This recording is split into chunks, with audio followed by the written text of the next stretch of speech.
नमस्कार दोस्तों, मेरा नाम हर्षित और आपका स्वागत हमारे चैनल ज्ञान रुद्रा में। दोस्तों, आज हम बात करेंगे सेबी के नए मार्जिन ट्रेडिंग रूल्स के विषय में, जो कि सेबी ने 11 सितंबर 2020 को लॉन्च किए हैं। दोस्तों, आज हम इसको आसान भाषा में समझेंगे कि सेबी ने ये क्या क्या चेंजेस किए हैं। आप कई दिनों से आप लोग सुन रहे होंगे कि अब क्या होगा, इंट्राडे से जो आप प्रॉफिट कमाओगे वो आप नई पोजीशन के लिए नहीं यूज़ कर सकते। आपको शेयर खरीदने के लिए हायर मार्जिन की रिक्वायरमेंट होगी। इवन आपको अगर कोई शेयर बेचना है तो उसके लिए भी आपको अपने अकाउंट में कुछ मार्जिन अमाउंट रखना पड़ेगा। तो काफ़ी दिन से ये सारी बातें चल रही हैं कि ये सेबी ने क्या रूल्स निकाले हैं। तो इनको हम डिटेल विषय में समझेंगे और ये भी बताएंगे कि कैसे कोई ट्रेडर इससे इम्पैक्ट हो रहा है और साथ ही ब्रोकर्स ने क्या रूट्स निकाले हैं इनसे बचने के लिए। तो आगे बढ़ने से पहले दोस्तों, अगर आपने मेरा चैनल अभी तक सब्सक्राइब नहीं किया है, प्लीज़ चैनल को सब्सक्राइब कर दीजिए, बेल बटन आइकन को प्रेस कर दीजिए, जिससे आपको मेरे लेटेस्ट अपडेट्स मिलते रहें। दोस्तों, सबसे पहले हम जानेंगे कि सेबी को रूल्स चेंज करने की क्या ज़रूरत थी। तो मैं आपको बताऊं दोस्तों, ब्रोकरेज इंडस्ट्री एक बहुत ज़्यादा कॉम्पिटिटिव इंडस्ट्री है और जो नए नए ब्रोकर्स होते हैं वो क्या करते हैं, अपने क्लाइंट्स को हायर लेवरेज देते हैं और लेसर ब्रोकरेज चार्ज करते हैं, जिससे उनके पास नए नए कस्टमर्स आएँ। सो सेबी क्या करना चाहता है, ये चीज़ें कंट्रोल करना चाहता है, क्योंकि हायर लेवरेज का मतलब ब्रोकर और इन्वेस्टर दोनों को हायर रिस्क है। आप सिंपल सी भाषा समझिए कि ब्रोकर आपको बोले कि आपके अकाउंट में 1 रुपया है और मैं आपको 90 रुपये की लेवरेज दे देता हूँ, यानी आप 91 से ट्रेड कर सकते हैं। तो अगर गलती से वो शेयर ड्रॉप आ गया तो ये समझिए कि आपका 1 रुपया तो गया गया, साथ में ब्रोकर का भी रुपया गया जो उसने आपको लेवरेज दे रखी थी। तो ब्रोकरेज इंडस्ट्री क्या कर रही थी, हायर पे हायर लेवरेज अपने क्लाइंट्स को प्रोवाइड कर रही थी, जिससे उनको नए नए कस्टमर्स मिले और उनका हायर ट्रेड वॉल्यूम हो और उनको हायर ब्रोकरेज मिले, जिससे वो अर्न कर सकें। सो सेबी ये कंट्रोल करना चाहता था। आपने कार्वी का एग्जांपल सुना होगा, कार्वी के साथ यही केस हुआ कि वो हायर लेवरेज अपने कस्टमर्स को देता था और उस चक्कर में वो फाइनेंशियल क्राइसिस में गया।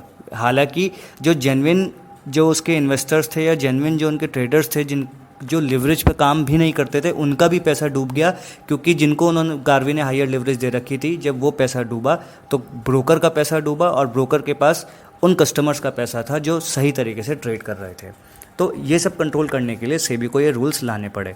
दोस्तों, क्या होता है, एनएससी और बीएससी एक्सचेंजेस जो हैं वो वॉलेटिलिटी के बेस पे एक स्टॉक का जो है वो मार्जिन अमाउंट डिसाइड करता है, जो कि उसके वॉल्यूम के बेसिस पे, उसके वॉलेटिलिटी के बेसिस पे चेंजेस होते रहते हैं। तो अभी तक क्या होता था कि ब्रोकर जो होता था वो उसका मार्जिन अमाउंट पे करता था और वो क्लाइंट को कहता था कि मैं आपको इतनी लेवरेज दूंगा, एक्सचेंज से मैं अपना अपने मत लूँगा।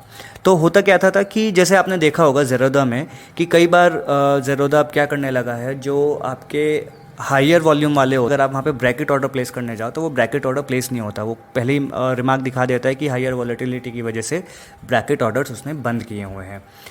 तो लिवरेजेस जो होती थी पहले, जो डिसाइड करता था वो ब्रोकर डिसाइड करता था और ब्रोकर जो है वो मिनिमम मार्जिन अमाउंट जो है वो एक्सचेंज को दे देता था और क्लाइंट को रिलैक्सेशन दे देता था कि आप ट्रेड करो, बस हम एक्सचेंज को अपना आप जो उनका मार्जिन अमाउंट है वो दे देंगे।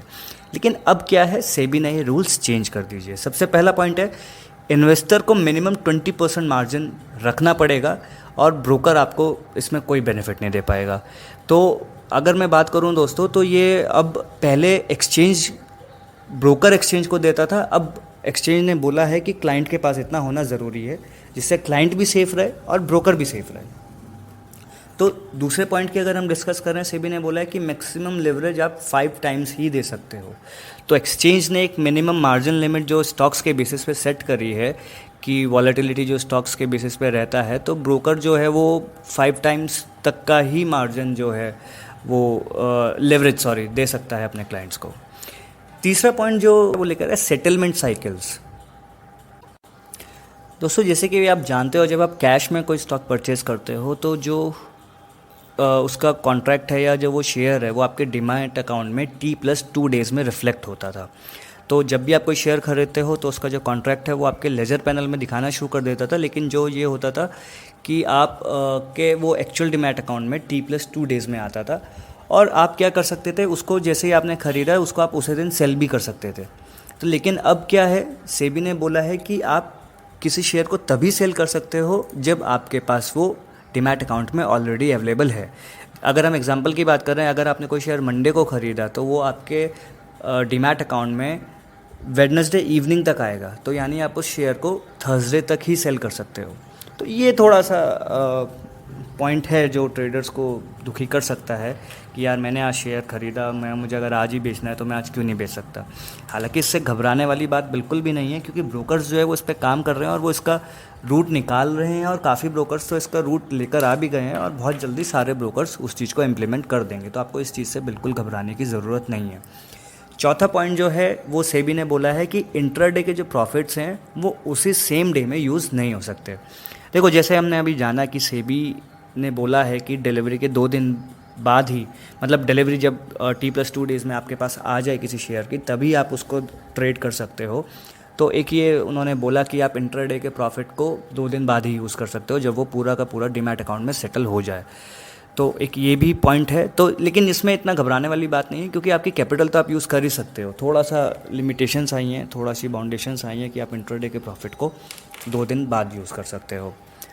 तो अगर हम 5th पॉइंट की, जो बहुत ज़्यादा डराने वाला पॉइंट है ट्रेडर्स के लिए, हम इसको समझते हैं कि upfront margin for selling the holdings. यानी सेबी ये बोल रहा है कि अगर आपको कोई शेयर बेचना है तो उसके लिए भी आपको मार्जिन की रिक्वायरमेंट है।